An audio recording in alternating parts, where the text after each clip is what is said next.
Arestado sa Oplan Galugad sa San Mateo, Rizal ang 8 lalaki at 3 babaeng naaktuhang gumagamit umano ng iligal na droga. Hinuli naman sa Romblon ang isang lalaking nag-amok at nanaksak umano ng mga kainuman. Nagsanib puwersa ang mga pulis at mga opisyal ng San Mateo, Rizal sa magkakahiwalay na Oplan Galugad. Pinasok nila ang masisikip at madidilim na eskinita. Nakalimitan umanong kuta ng mga tulak ng iligal na droga. 3 lalaki ang inimbitahan sa presinto matapos masita habang naabutang nakatambay sa madilim na bahagi ng lugar. Nasita rin ang kabataang naabutan sa kalsada sa 10 oras ng gabi.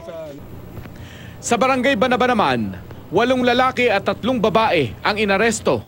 Karamihan sa mga nahuli na aktuhan umanong gumagamit ng iligal na droga. Hindi pa nagbibigay ng pahayag ang mga nahuli. Inaresto sa Odjongan, Romblon ang isang lalaking lasing at umano'y nag-amok.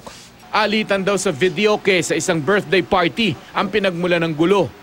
Kwento ng ilang saksi, sa gitna ng handaan, bigla raw bumunot ng patalim ang suspect na si Jeric Galangera at sinaksak ang ilan niyang kainuman.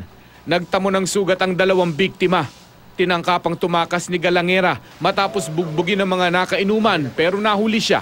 Ayon sa pulisya, mahaharap sa reklamong frustrated murder ang suspect. Paano ko po siya masaksak? Wala pa akong pangsaksak. Hindi daw sumaksak. Wala